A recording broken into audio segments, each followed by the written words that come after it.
Bonjour tout le monde. Alors je pense que je vous ai tellement manqué, hein, mais pas assez. Hein.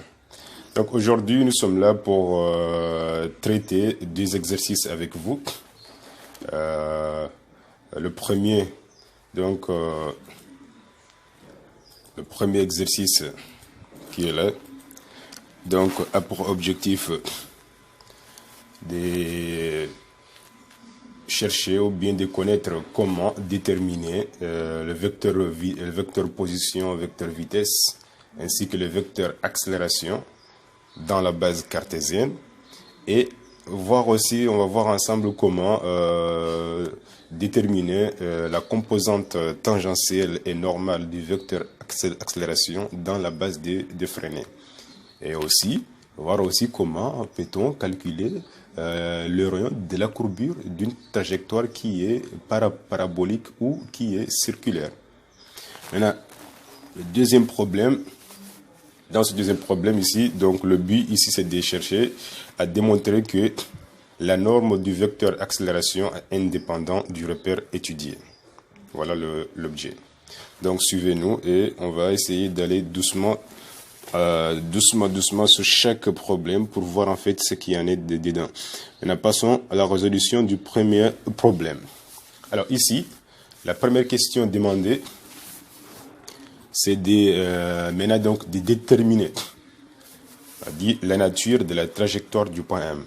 Alors, déterminer la nature de la trajectoire du point M, puis vu que le point M évolue dans la base cartésienne, alors il vous suffit de trouver une relation indépendante du temps.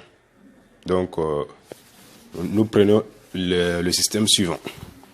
Voilà les composants, les coordonnées du point M dans la base cartésienne. Alors, le but c'est de trouver une relation indépendante du temps reliant X et Y. Alors, moi je vais tirer T ici, le temps, et je remplace dans cette équation pour éliminer le paramètre T. On est d'accord? Alors, j'aurai T égale à Y sur 3, parce que je tire T ici. Et maintenant, on va remplacer donc le paramètre T dans l'équation X ici. Alors, qu'est-ce qu'on aura à la suite? On aura donc X égale 1 tiers. Alors, vous voyez très bien que je remplace tout simplement le paramètre T par sa valeur, qui est de Y sur 3. Donc, j'aurai Y3 donc, au carré moins Y, parce que j'étais ici, plus 2.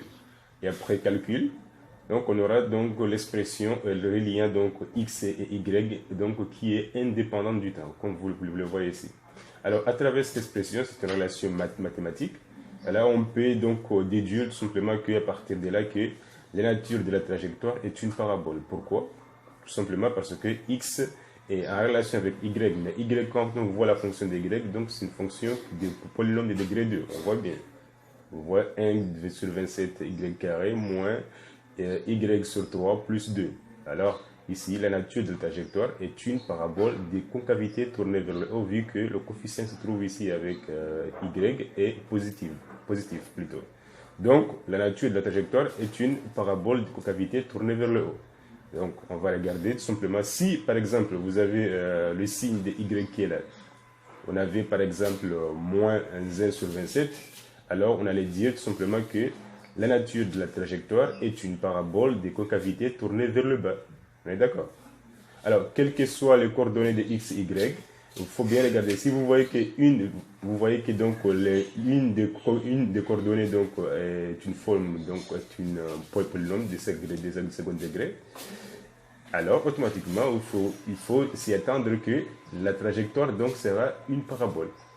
C'est automatique, hein? Il faut bien regarder. Par exemple ici, qu'est-ce qu'on peut dire? On a X égale à 1 tiers T carré moins T plus 2. Ça ne vous dit pas quelque chose ici?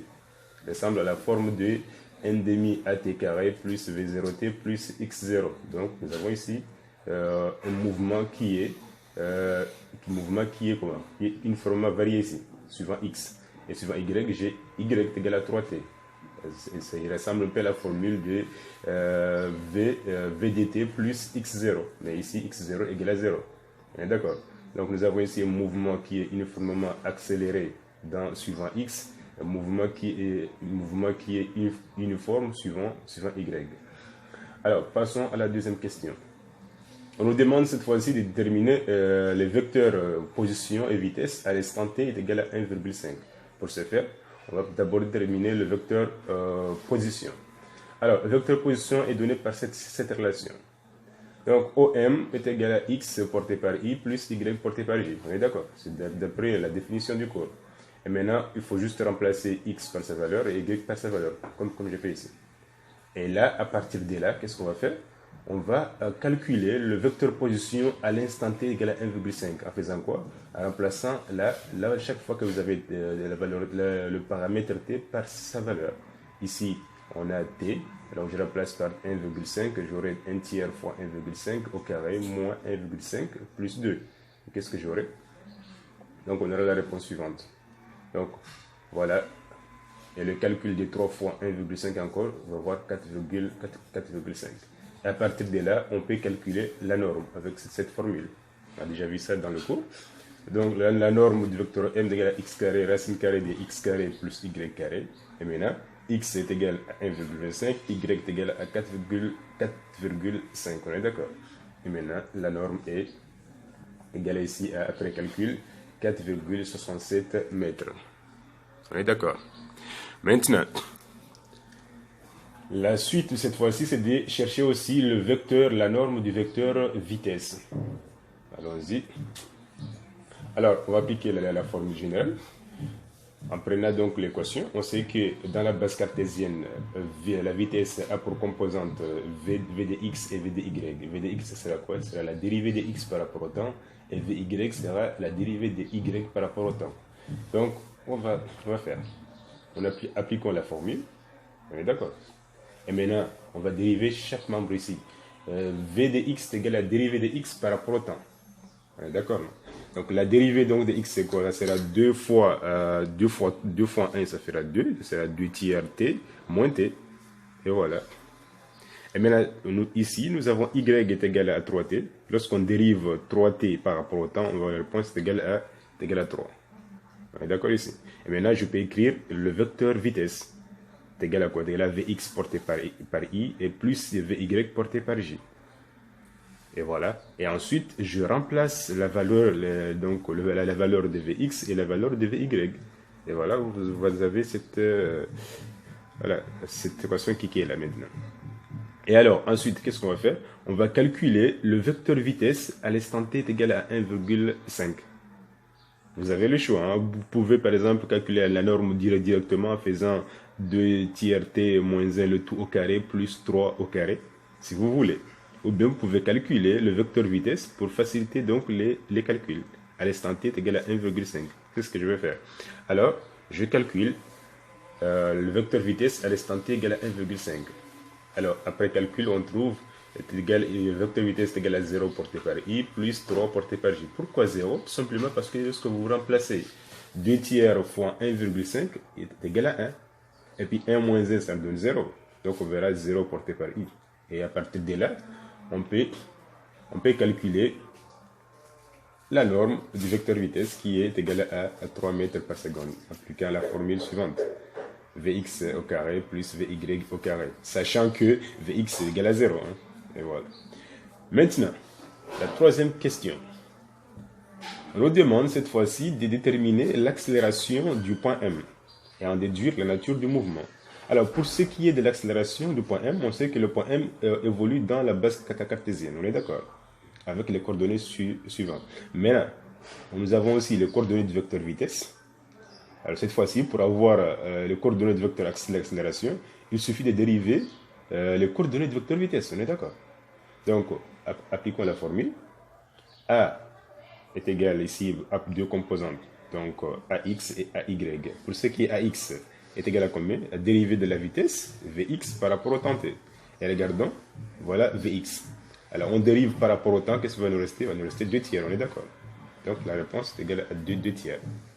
Et maintenant, nous avons ici une constante. La dérivée d'une constante par rapport au temps t, c'est nul, hein? C'est 0. Et maintenant, on peut écrire le vecteur vitesse.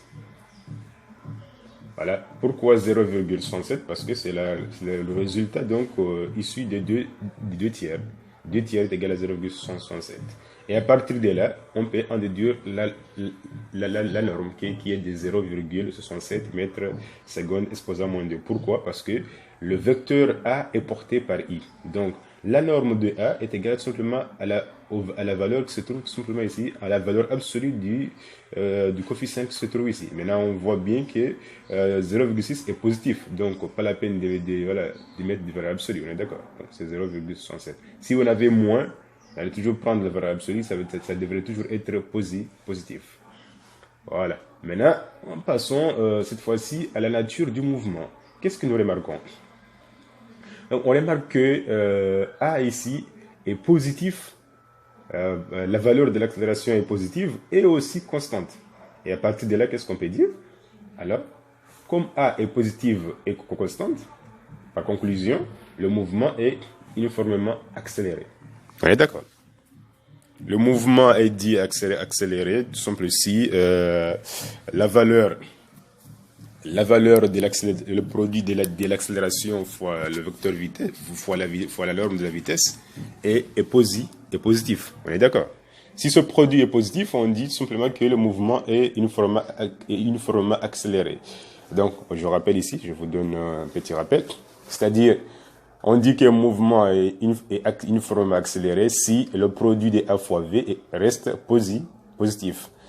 Maintenant, un mouvement est uniformément décéléré si A fois V reste négatif. Alors, une petite remarque encore une fois.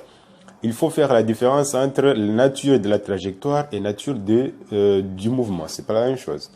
La trajectoire, elle peut être une droite, peut-être c'est un cercle ou bien peut-être une parabole, ellipse, etc., etc. Maintenant, pour ce qui est de la nature, par exemple, si on dit que la trajectoire est une droite, alors on doit s'attendre à quoi? On doit s'attendre à ce que la nature du mouvement soit une droite. Si la trajectoire est une droite, la nature du mouvement est donc peut-être un mouvement rectiligne, uniforme varié, etc. Si la trajectoire est un cercle, alors on doit s'attendre à quoi? S'attendre à un mouvement circulaire uniforme ou un mouvement circulaire uniformément varié. On est d'accord? Voilà. Maintenant, passons à la quatrième question. La quatrième question va nous consister à déterminer les composantes tangentielles et normales du vecteur accélération. Donc, allons-y d'abord pour ce qui est des composantes tangentielles. Alors, par définition, on sait que AT égale à la dérivée de la norme du vecteur vitesse par rapport au temps t. Alors, or, le vecteur vitesse est égal ici à 2 tiers t moins 1, porté par le vecteur i, plus j. Alors, cette expression, on l'avait déterminée dans la question numéro 2, on est d'accord? Maintenant, je calcule la norme du vecteur vitesse en fonction du temps. Et là, j'ai cette expression. On est déjà d'accord? Je fais x est là, et vy est là. Et maintenant, je remplace cette fois-ci. Et là, qu'est-ce qu'il faut faire? Il faut maintenant développer. Donc, je développe l'expression de 2 tiers t moins 1, le tout au carré, plus 3. Plus 3 à la puissance 2. Alors, je développe. Qu'est-ce que j'aurai? J'aurai 2 tiers t, le tout au carré, ça me donne 4 neuvième t carré. Maintenant, moins 2 fois 2, ça me donne 4 tiers, plus 1, maintenant plus 9. Et ça va me donner 4 neuvième t carré, moins 4 tiers t, plus 10. On est d'accord? Alors, A égale V égale à cette expression qui est là. Après développement, on est d'accord. Maintenant, je peux écrire aussi que V égale à 4 neuvièmes. C'est une expression mathématique. Hein. Si j'ai la racine carrée de A, je peux écrire aussi égal à A exposant 1 demi. On est d'accord. Alors, mathématiquement, on sait que, vous connaissez cette formule, hein, en dérivée. Si on dérive du exposant n par rapport au temps, égal à quoi? Est égal à n fois u exposant n moins 1 fois la dérivée de u sur t. On est d'accord? Fois la dérivée donc de u par rapport au temps. Alors, qu'est-ce que nous allons faire? Pour simplifier les calculs, on va poser w est égal à cette expression qui est là. Donc, posons w est égal à 4 neuvième t carré moins 4 tiers t plus 10. Alors, à quoi vaut la vitesse cette fois-ci? À la vitesse sera égale à combien? V sera égal à W exposant n demi, tout simplement, on est d'accord. Puisque j'ai remplacé cette expression qui est ici par W. Alors, j'aurai V est égal à n demi, égale à W exposant n demi. Alors, à partir de là, je peux maintenant donc trouver la valeur de AT, puisque pour simplifier les calculs, vous voyez, pour ne pas se balader avec des grandes expressions, donc voilà, ça fait un peu mal à la tête. Alors, je remplace cette fois-ci, je dérive maintenant donc AT par rapport, je dérive la vitesse par rapport au temps en appliquant cette formule qui est là. Alors, qu'est-ce que j'aurai AT est égal à dérivée de V par rapport au temps t, et maintenant, je vais remplacer V par sa valeur, c'est égal à W exposant n demi, on est d'accord. Donc j'aurai la dérivée de W exposant n demi par rapport au temps. Et maintenant, regardez cette formule. On applique tout simplement. Donc ici, n représente, ici pour nous ça sera n demi, on est d'accord. U est égal à W pour nous, et qu'est-ce qu'on aura? On aura donc n demi fois W exposant n demi moins 1 fois la dérivée de W par rapport au temps. Alors j'ai ici n demi moins 1, ça me donne quoi? Ça me donne moins 1 demi, on est d'accord. Alors, à partir de là, qu'est-ce qu'il nous reste? On connaît W, mais là, qu'est-ce qu'il nous manque? Il manque la dérivée de W par rapport au temps. Là, il faut déterminer cette grandeur, on est d'accord. Maintenant, on va voir ici, W, dérivée de W par rapport au temps égale. Je vais dériver ça par rapport au temps. Qu'est-ce que j'aurai? J'aurai 2 fois 2, 2 fois 4, ça me donne 8. Ça sera 8 neuvième t moins 4 tiers t. On est d'accord pour la dérivée. Voilà. Maintenant, on peut factoriser 4 tiers. J'aurai 4 tiers facteur de 2 tiers t moins 1. On est d'accord. Alors, après factorisation, j'ai cette expression qui est là. Et à partir de là, je peux maintenant donc en déduire la composante tangentielle AT. Alors, je remplace tout simplement, je connais W, je connais la dérivée aussi dérivée W par rapport au temps que j'ai trouvé ici. Je ne fais que remplacer. Alors, voilà l'expression de AT. Après, on va chercher à la simplifier. Hein. Allons-y. Maintenant, qu'est-ce qu'on va faire? J'ai ici 4 tiers, j'ai ici n demi, je peux simplifier 2 à partir de 4. Ça nous reste 2 tiers. Donc j'aurai 2 tiers fois l'expression qui est ici, fois l'autre. On est d'accord. Mais vous vous rappelez, j'ai ici l'expression qui est ici élevée à la puissance moins n demi. C'est comme si j'ai 1 sur racine carrée de cette expression qui est là. On est d'accord. Et là, je peux avoir la réponse finale. 2 tiers fois, donc ce qui nous reste ici, 2 tiers t moins 1, ce qui est au numérateur. Au dénominateur, je reste cette expression qui est ici. Parce que cette expression est égale à aussi, si je le monte au numérateur, ça sera cette valeur qui est là. C'est-à-dire racine carrée de 4 neuvième t carré moins 4 tiers t plus 10 est égal aussi à 4 t carré moins 4 tiers t plus 10, le tout à la puissance n demi. Lorsque vous montez cette expression vers le numérateur, ça va rester à la puissance moins n demi. On est d'accord? Voilà. Maintenant, calculons cette fois-ci, déterminons l'expression du vecteur normal. Alors, à quoi vaut AN? Donc ici, on ne connaît pas le rayon. Vu qu'on ne connaît pas le rayon, donc on ne peut pas appliquer la relation fondamentale qu'on connaît, donc AN est égal à V au carré sur le rayon de la courbure. Alors on va utiliser les composantes du vecteur accélération dans la base cartésienne. Alors comment s'écrit le V-vecteur? On a vu dans le cours que le vecteur accélération dans la base cartésienne s'écrit de cette façon. A est égal, le vecteur accélération est égal à AT, suivant le vecteur tangentiel, plus AN suivant le vecteur normal. On est d'accord? Et maintenant, puisque T et N sont deux vecteurs unitaires, nous pouvons donc chercher la norme, puisque T et N sont deux vecteurs unitaires. Donc on aura quoi? On aura A carré est égal à AT carré plus AN au carré. Et voilà. Et maintenant, on peut tirer AN.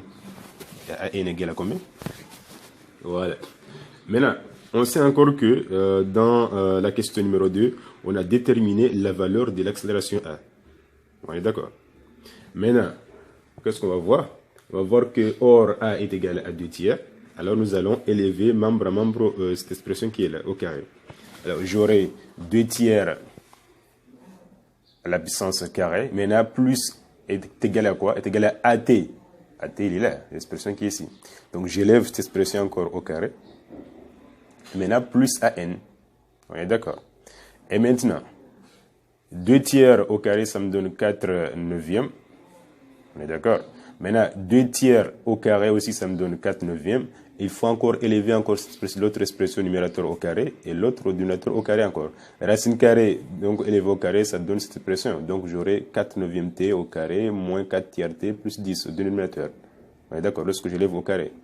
Maintenant ici, 2 tiers t moins 1 élevé donc au carré. Donc c'est forme remarquable a moins b le tout au carré. Hein. Donc après développement, j'ai ça. On est d'accord. Maintenant, plus an au carré. Alors, à partir de là, qu'est-ce qu'on va faire? Je vais tirer maintenant an au carré. An au carré sera égal à 4 neuvièmes. Maintenant que je dois transposer l'autre expression vers l'autre membre. Et j'aurai 4 neuvièmes moins, parce que je transpose vers l'autre membre, ça va venir moins 4 neuvièmes, facteur de ce que nous voyons ici. Alors, cette fois-ci, on va simplifier par 4 neuvièmes. On est d'accord? Puisque j'ai 4 neuvièmes, j'ai 4 neuvièmes. Et là, en factorisant par 4 neuvièmes, qu'est-ce qui va nous rester? On aura ici 1, moins 1, 1, moins 1, 1, moins, facteur de 4 neuvièmes t carré, moins 4 tiers t, plus 1. Vous voyez? Maintenant, après avoir factorisé par 4 neuvièmes, il va nous rester 1 ici. Après, on va rendre au même dénominateur. Et après avoir rendu au même dénominateur l'expression qui est ici, on va voir quoi? 1 fois 4 neuvièmes t carré moins 4 tiers t plus 10. Et voilà, on va distribuer le signe moins qui est en haut. Et le résultat, on va voir ça. n égale, ouais, on a factorisé 4 neuvièmes et ça va nous rester 1. Le produit de 1 fois cette expression, ça nous donne l'expression que j'ai écrit ici. Je n'ai rien changé. Hein. Après, le moins qui est ici, on va le distribuer. Hein. C'est pour cela que j'ai ici moins 4 neuvièmes. Moins fois moins donne plus. J'ai ici plus. Moins fois plus, ça me donne moins. On est d'accord. Après, j'ai ici, en regardant, il y a des valeurs qui seront simplifiées. Hein. Donc, j'ai 4 neuvièmes t carré. J'ai moins 4 neuvièmes t carré. On va simplifier les deux. On est d'accord. Moins 4 tiers t plus 4 tiers t. On va simplifier les deux. On est d'accord. J'ai 10 moins 1. 10 moins 1, ça me donne 9. Donc, 9 qui est ici, et 9, le tour 9, ça va simplifier. Et là, j'aurai, la réponse sera 4 sur l'expression qui est au dénominateur. On est d'accord maintenant. Maintenant, après, pour tirer n, c'est la racine carrée de l'expression qui est là. La racine carrée de 4 est égale à 2. Et là, au dénominateur, j'aurai la racine carrée donc de 4 neuvièmes t carré moins 4 tiers plus 10. On y est. Voilà. Voilà la valeur donc de l'accélération AN. J'espère que vous m'avez suivi. Donc si vous m'avez suivi donc en temps réel. Allons-y maintenant donc pour la détermination du rayon de la courbure R de notre trajectoire en question. Alors, maintenant pour ce faire.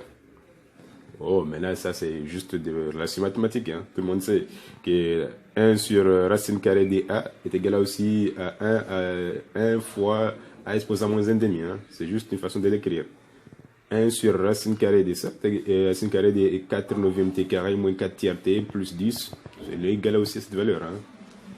Exposant moins 1 demi, pourquoi? Parce que la racine carrée est au dénominateur. Lorsqu'on essaie de monter vers le numérateur, ça va porter moins 1 demi. Parce que la racine, tout simplement, c'est exposant 1 demi. Lorsqu'on le monte vers le haut, ça sera moins exposant moins 1 demi. C'est comme les puissances, hein, c'est pareil, il n'y a pas de problème. Maintenant, pour ce qui est du rayon de la courbure, alors, qu'est-ce que nous allons faire? À partir de là, on va calculer, comme nous connaissons AN en fonction du temps, maintenant on va calculer, et la vitesse aussi en fonction, et la norme du vecteur vitesse, on va appliquer la formule fondamentale vue dans la base de Fresnel. AN égale à la norme de vitesse au carré sur le rayon de la courbure. À partir de là, on peut maintenant tirer le rayon de la courbure. Alors R égale à combien? R égale à V au carré sur AN. Avec V égale à 4t au carré moins 4 tiers t plus 10. Et AN égale à 2 sur 4 neuvièmes t carré moins 4 tiers t plus 10. On est d'accord? Après, on va juste remplacer. Hein. R égale, j'élève V au carré. En enlevant au carré, j'aurai tout simplement 4 tiers T carré moins 4 tiers T plus 10. On est d'accord?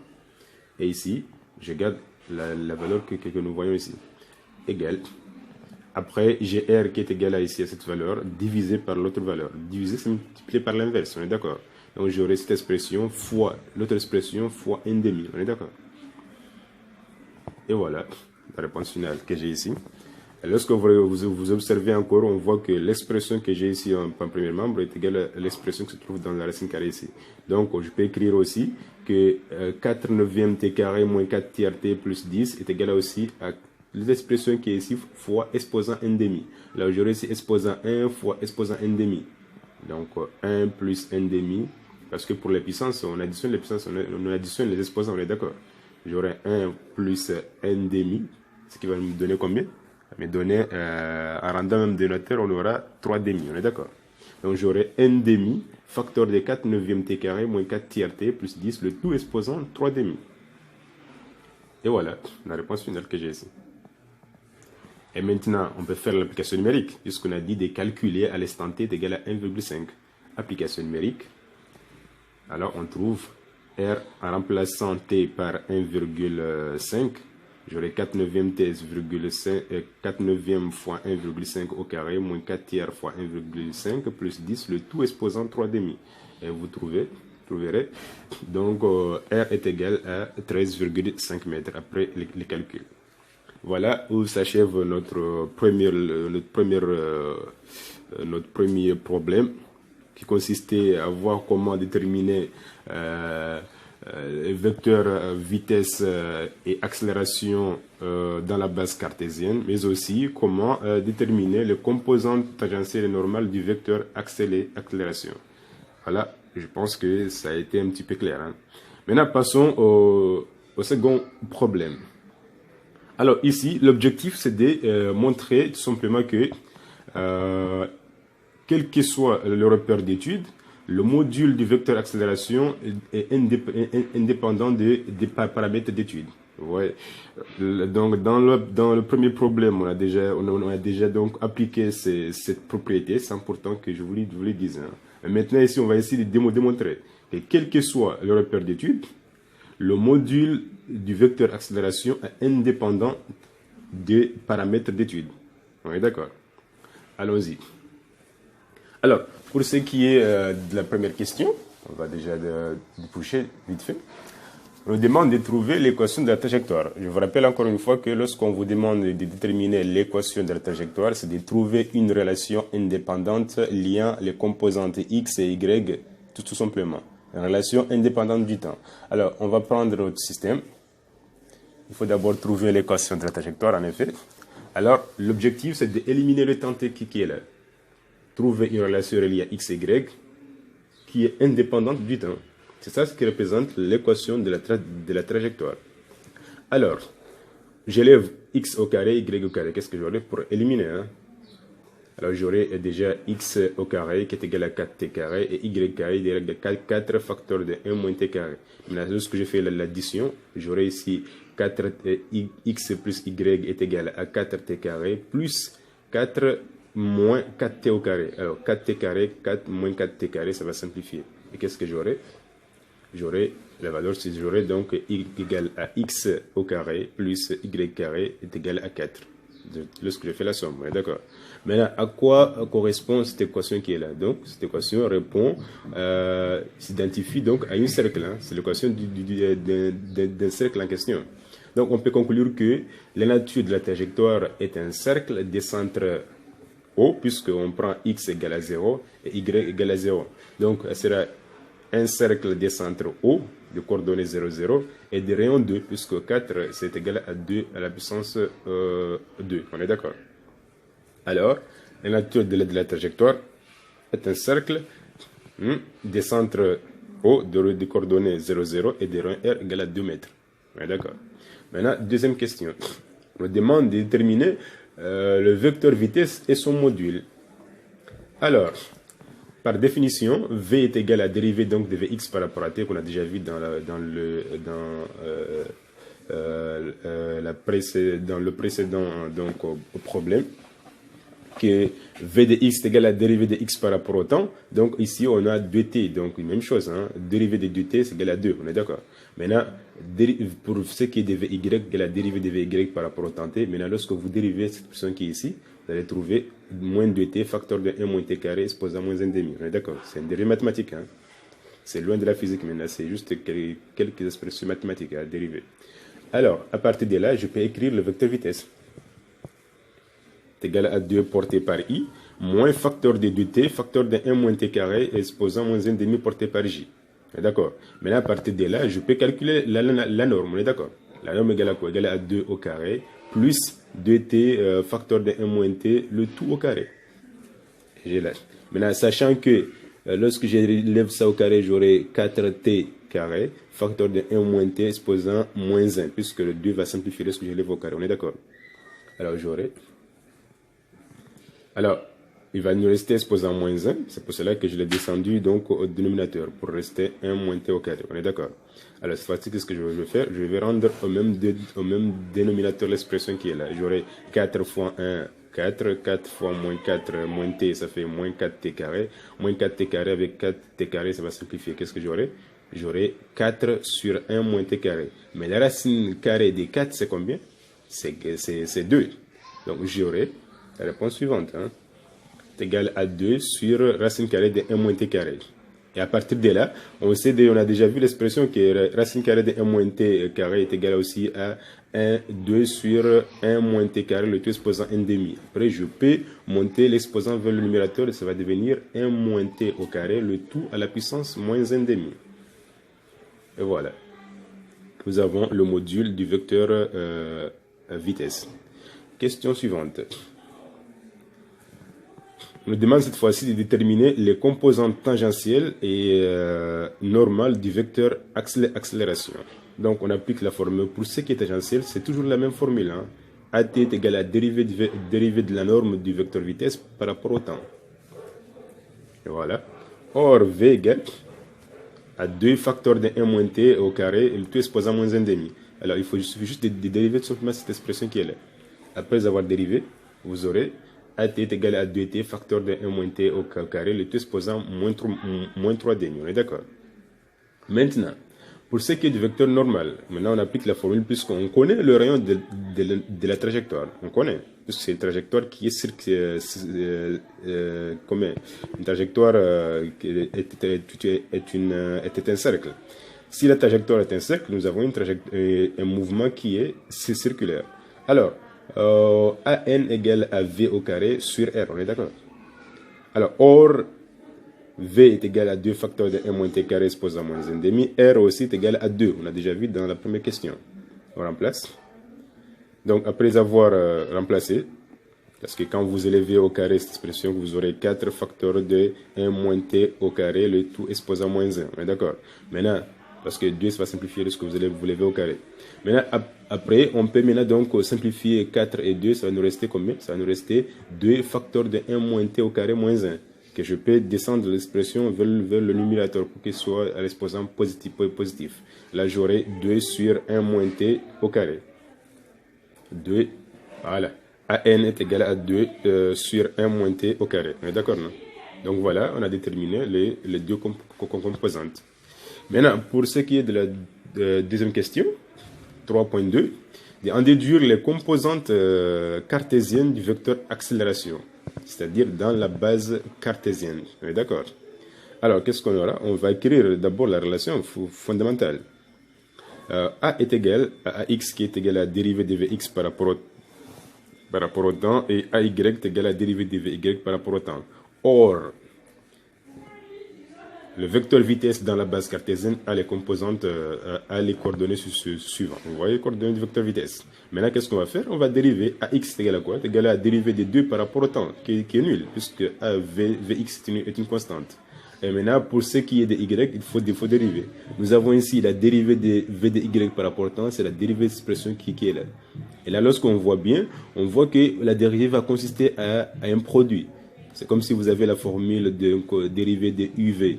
Dérivée de UV par rapport au temps est égal à dérivée de U par rapport au temps fois U, fois V, plus la dérivée d donc de v par rapport au temps fois u. D'accord, c'est une somme mathématique. Hein. Alors, égal, on va dériver d'abord, on va chercher AY égale.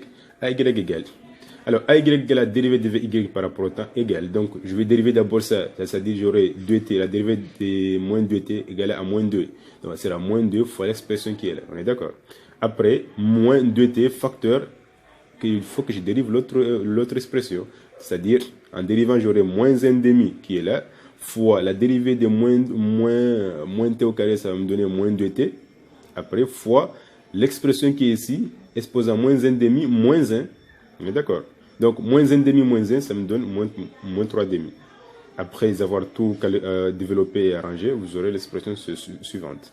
Et voilà, AX est égal à 0. Et aussi AY, vous aurez moins 2 facteur de 1 moins t au carré exposant moins 3,5. On est d'accord? Et voilà les composantes du vecteur accélération dans la base cartésienne. Et lorsque vous regardez très bien, quelle conclusion peut-on tirer d'abord ici, avant d'avancer la question suivante, avant d'aller à la question suivante. Alors, vous voyez très bien que A donc, évolue en fonction du temps. Alors ici, le mouvement n'est ni uniformément varié, ni uniforme. On est d'accord? Si l'accélération dépend du temps, alors le mouvement est dit un mouvement qui est varié. Il n'est pas uniformément varié, hein, bien sûr, il est varié tout simplement, c'est un mouvement varié. Parce que l'accélération n'est pas constante, il n'est ni nulle ni constante. Alors le mouvement est dit, c'est un mouvement varié. Voilà. Maintenant, passons à la question suivante. On est d'accord pour ce qui est là? Parce qu'il y a des gens qui font des confusions. Un mouvement est dit uniforme si l'accélération, le module d'accélération est nul. Un mouvement est uniformément varié si le module de l'accélération est constante. On est d'accord? Pardon, est constant. Si le module de l'accélération est constant, alors on dit que le mouvement est uniformément varié. Maintenant ici, le module n'est pas constant. On est d'accord ici? Le module varie en fonction du temps. Alors le mouvement est dit varié. C'est un mouvement varié. Point. On est d'accord? Voilà. Question suivante. Maintenant, on déduit que le module de l'accélération est indépendant du repère étudié. Voilà la question, le but de notre problème, bien sûr. Qu'est-ce que nous allons faire? On va écrire on va chercher la norme de l'accélération dans la base cartésienne. Qu'est-ce qu'on a? Dans la base cartésienne, on a que A au carré est égal à AX carré plus Y carré. Or, le vecteur d'accélération est égal à cette valeur-là. Maintenant, si nous on enlève au carré, qu'est-ce qu'on va voir? Alors, ça veut dire que A sera égal à AY au carré. On est d'accord? Alors, élevons ça au carré. On aura 4 facteurs de 1 moins t au carré exposant moins 3,5. On est d'accord?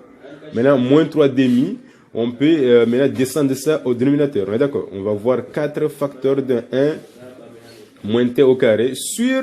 Non, on aura 4 sur 1 moins t carré, le tout est 1 moins t carré, le tout exposant 3. On va voir ça. Voilà. Parce que lorsqu'on élève au carré, le 2 va simplifier. Donc on aura exposant moins 3. Exposant moins 3 va descendre au dénominateur. Donc on va voir ça, moins 2 au carré, ça me donne 4. Et maintenant, 1 moins t, le tout exposant moins 3, ça va descendre, ça va nous donner 1 moins t au carré exposant 3. Maintenant, dans la base défrénée, qu'est-ce qu'on va voir? La base défrénée, A égale à AT au carré plus AN au carré. Or, AT et AN égale à combien? Voilà, les composantes. Les composantes du vecteur d'accélération dans la base défrénée, AT, on avait trouvé cette valeur-là, et AN, on avait trouvé cette valeur, l'autre valeur. Qu'est-ce qu'on va faire? On va élever au carré chaque composante. On est d'accord? Allons-y. Alors, A égale à combien? A au carré égale. Donc, on va élever ça au carré. Le 2, ça va simplifier, bien sûr. Ça va nous rester exposant moins 3. Donc, on aura 4t carré. Et l'autre aussi, on aura 4 facteurs de exposant moins 2. On est d'accord? Exposant moins 2, on peut le descendre au dénominateur et le moins, ça va disparaître. On est d'accord? Maintenant, on va l'additionner. On va rendre le même dénominateur. On va rendre le même dénominateur et après, on calcule. Après calcul, on trouve donc 4t carré facteur donc de 1 moins t exposant moins 1 plus 4. On est d'accord? Maintenant, 1 moins t au carré exposant moins 1. C'est comme si j'ai 4t carré sur 1 moins t au carré plus 4. Et là, lorsque vous rendez le même dénominateur encore, vous aurez 4t carré moins plus 4 moins 4t carré. Moins 4t carré avec 4t carré va simplifier. Vous aurez 1 sur 1 moins t, 1 moins t au carré. Et vous allez avoir que diviser c'est multiplié par l'inverse. Vous allez avoir 1 sur, vous allez avoir combien 1 sur 1 moins t carré divisé par 1 moins t au carré, le tout au carré. Alors, divisé multiplié par l'inverse, vous aurez donc la réponse suivante. Vous aurez donc, ça va vous rester 4, n'est-ce pas? 4 maintenant donc divisé par 1 moins t au carré fois 1 moins t, ce qui va vous donner 4 sur 1 moins t le tout au cube. Parce que au carré fois 1 moins t au carré fois 1 moins t, ça va vous donner 1 moins t exposant au cube. On est d'accord? Alors, par conclusion, on peut tirer que, qu'est-ce qu'on peut tirer? Que dans les deux bases, vous voyez, dans la base cartésienne, a au carré est égal à 4 sur 1 moins t au carré exposant 3. Dans la base de Fresnel, on trouve même expression, vous voyez. Alors, dans les deux bases, a est constant, vous voyez ça. A est donc la valeur de A donc reste identique, hein, ne change pas. Donc, d'où on peut tirer A. À quoi vaut A? A est égal à 2 sur racine carrée, donc sur racine carrée de 1 moins t au carré, le tout au cube. Qu'on peut écrire de cette façon-là. Alors, exposant racine carrée, c'est exposant 1,5. 1,5, donc, exposant 1,5, maintenant, donc, fois 3, ça va me donner combien? Ça va me donner 3 demi. Si on enlève maintenant vers le numérateur, on aura exposant moins 3 demi. Et voilà. Donc, on peut conclure cette fois-ci que donc, le module du vecteur accélération est indépendant du repère étudié, vu que dans chaque base, vous voyez que dans la base cartésienne, le module d'accélération est toujours est identique à celui donc, de trouvé dans la base de Fresnel. Alors, par conclusion, si vous voyez que l'accélération est identique dans les deux bases, conclusion, le module du vecteur accélération, n'est-ce pas, est indépendant du repère étudié. Voilà où s'achève notre première partie des travaux dirigés de la cinématique du point. Maintenant, nous on va chercher donc prochainement, Inch'Allah, de chercher donc à résoudre les problèmes liés par rapport au raconte des mouvements, ce qui est dans les changements de phase. Point de raconte de dépassement. Ça sera donc notre objectif du deuxième TD. Et là, le troisième, ça va nous consister cette fois-ci donc au changement de phase, bien sûr, mais le but c'est de voir comment on trace les diagrammes du vecteur de la vitesse instantanée et de l'accélération pour une trajectoire donnée. Donc on aura un mouvement rectiligne uniformément varié, uniforme. Vous voyez ici, on a deux phases, c'est changement de phase. Hein. On va voir comment on travaille pour les problèmes liés par rapport au changement de phase. Et à partir de là, on va prendre ensemble comment tracer les diagrammes de vecteurs, diagramme de la vitesse instantanée et de l'accélération. Ouais. Donc, sur ça, je vous laisse là et je pense bien qu'on va se retrouver donc très très bientôt, Inch'Allah. Donc, n'hésitez pas donc de partager donc les vidéos donc pour à vos amis qui sont en salle préparatoire de baccalauréat, parce que ça concerne les élèves qui font le bac, hein, spécialement les terminales S, que ce soit terminal D ou terminal C. N'hésitez pas, si tu as un ami qui fait le bac, peut-être que ça peut lui être utile. Hein.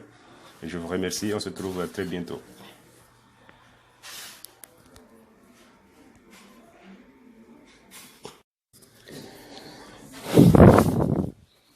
Bonjour tout le monde. Alors je pense que je vous ai tellement manqué, hein, mais pas assez. Hein. Donc aujourd'hui nous sommes là pour traiter deux exercices avec vous.